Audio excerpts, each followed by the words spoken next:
It's completely empty right now, as you can see, because they're coming to spray foam.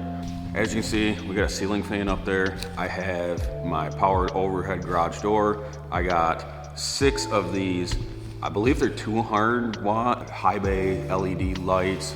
Some people call them UFO lights. There's 4 there. There's 2 more up above the door. I'll turn them on for you guys real quick. Switch over here. Bam. And there's, like I said, 2 more up above the door. So when the door's shut, it gets a little bit brighter in here. I got them pretty close together right now. What I'm gonna do though is once they're done spray foaming, because I told them to just take them down so I don't have to worry about taking them off, I'm gonna spread them out another 6 foot. I got 3 foot extension cords. That way I can squirt them out a little bit, because as you guys can see, I mean, it's picking it up pretty good on the camera. You see shadowing up in each corner. So hopefully with them spread out, it won't be that bad. I gotta go get the keys. As you guys see, I have a ceiling fan up as well. I shut the breaker off last night because I talked to the dude that's doing the spray foam, and he said to pretty much just run the wiring out, tape it, he'll foam around it, and then I can put my outlets up afterwards. No, I haven't been uploading a whole lot. I've been pretty busy working on stuff around the house. Whenever I get free time working on this place, I have a young child, so I pretty much every day I hang out with him. Me and wife work different shifts, so free time, I haven't been riding, haven't been making a lot of videos, been trying to get this place done.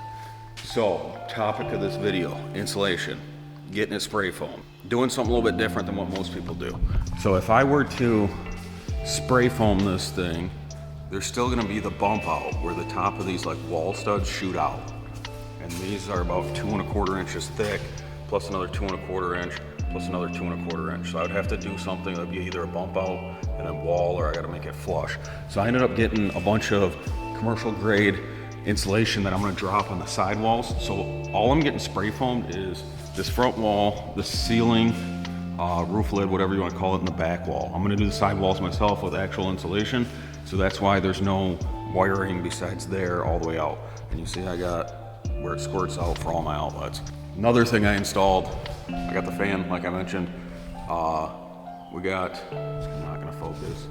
Should probably turn the lights on, but whatever. We got a gable vent up top, ran wire up. We got wire, I'm gonna wire an outlet up. Just believe me, that'll get done eventually. But yeah, figured I would do a quick update before they get here to spray foam everything. Got it completely cleaned out. It's wild how much stuff you accumulate in here over a year. So I got everything taken out, they'll foam it. I'll put the necessity stuff back in, and then that way I can pull it in and out real quick. Anything with the engine pretty much. And then I'm gonna black the ceiling out, finish the walls, do all that stuff. So I figured I'd do a quick update, finally making some progress on this. Once these guys are here, or maybe once they take off and they're done and I come out and check it out, I'll flip the camera back on. All right, so a couple hours later, I talked to Jason, the guy that is doing the spray foam. He ended up running out of material. He thought he had enough in his set to finish it up, but he ran out, he's a little bit short. But this is what it looks like so far. It sounds so much different in here now because it's like half like dense. Like, I mean, it's not echoing the sound back and forth so much, but you can tell it's still echoing it off the sidewalls, which we'll do that until I get them done. But it sounds like way different in here. I don't know, it's like, the camera probably, you can't tell on camera, but I mean, just me being in here talking, you can tell it sounds different. Like I said, I did this wall around the door. I still gotta insulate the door, we'll finish that later. And then the ceiling, he ended up kind of masking off the garage door opener, the lights, and the ceiling fan. He took that all down now. The only thing he didn't finish is this part of the roof right here. But you can see up top, I mean, let me zoom in. He took a can and kind of went in all the cracks. He went around the door for me, all the edges, even on the walls that I'm doing myself. But yeah, this is, let me walk back here, get a good view around the window. So this is roughly, I mean, these stick out 2 1/4 inches. I told him to do 2 inches. I mean, there's some spots where he's a little thick. It's gonna be pretty solid. There's the gable vent, he sprayed around that. As you guys seen in the last clip where I ran my wiring already, that's all in the wall. That's why I had to run all that. If it didn't make sense at the beginning of the video why I ran some of it and why I didn't in areas, it should make sense now, because now it's embedded into the wall. It's not moving. I don't have to deal with running it through or cutting stuff out. Like, it's all in there now. Yeah, it's almost done. It sucks. He has to go about 45 minutes south of us, get another set. He's gonna come back tomorrow, finish this top piece, and then he said he's got a job up in West Branch that he's gonna go to after he's done with this one. So he said he's gonna run his trailer up there tomorrow and then kind of have like a half day and then get back to it on Thursday. But yeah, granted, it's not that hot out right now, but I mean, it feels cooler in here, which is awesome. The window's shut. I don't want to mess their masking job up on the door or on the windows or anything. But I'm excited for everything to be done. What I'm gonna do is end this clip here, and then I'll come back in here tomorrow. They should have everything, all their masking and stuff all gone. We'll be able to open the windows up, get some ventilation going, open the door. I can move some of the stuff back in here, and then I'll kind of explain my plans a little bit better on what I got going on and how I plan on finishing this place off. All right, so it is the next day. I just got home from work, taking a look at the shop with the spray foam, and it's completely done. I know that last clip, there was some up here that wasn't done yet.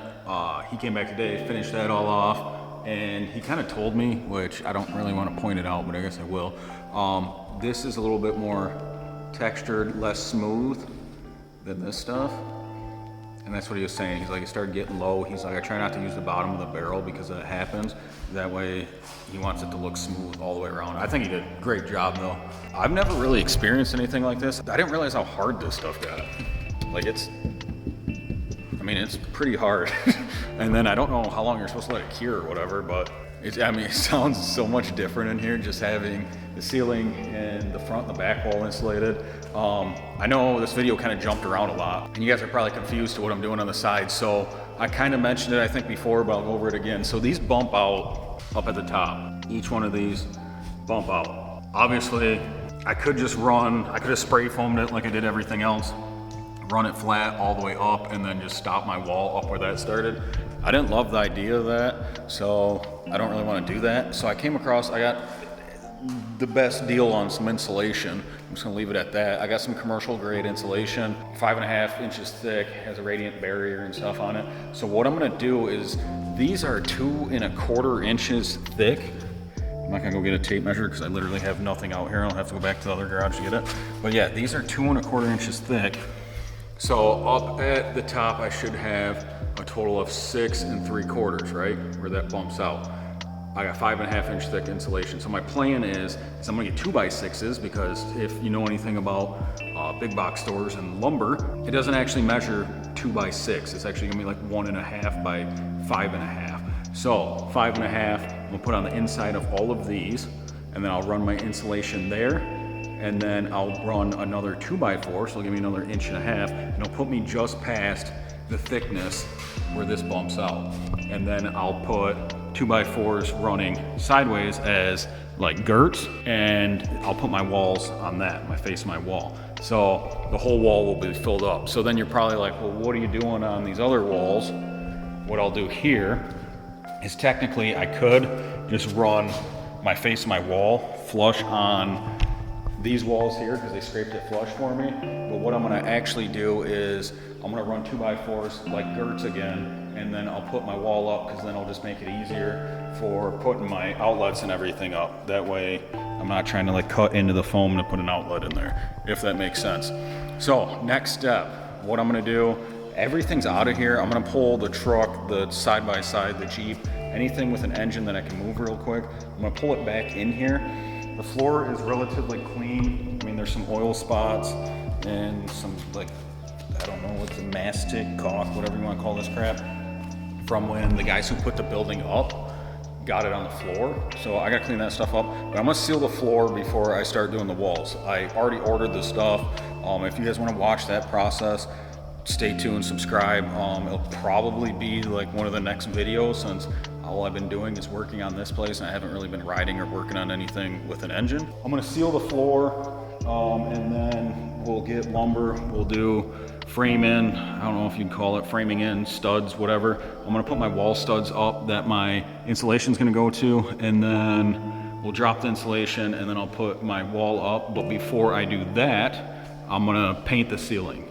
So there's a lot of stuff I'm gonna be doing. This corner over here, I'm gonna have eventually a bathroom and a closet and a bunch of stuff, but there's a lot that I'm gonna be doing here. So if you guys enjoyed this and you wanna stay up to date on all of the updates that I'm doing on the shop, make sure you subscribe. 30 by 40 prefab metal building, a lot cheaper than doing a normal post beam, post frame, stick built style building, is why I did it. Oh, there's a spider over here. We could use the rain. Anyways, it's a lot cheaper for me to go this route. I'm gonna finish it off. I don't think you'll really be able to tell when it's all said and done. And these things are becoming so popular that, I mean, a pile of people are using them. But yeah, this is it. It's the ceiling spray foamed, the back walls, front walls spray foamed. I just gotta put my sidewalls up and then it'll be finished on the inside. I know I kind of took a long pause on this, but we had a baby and I had other stuff pop up, but yeah, I'm kind of full swing in this, trying to get it done before it gets cold. I got a couple weeks, couple months left to do that. I already have a heater. Heater's gonna go up in this corner after everything's framed out over there, and then we'll have storage up above that room.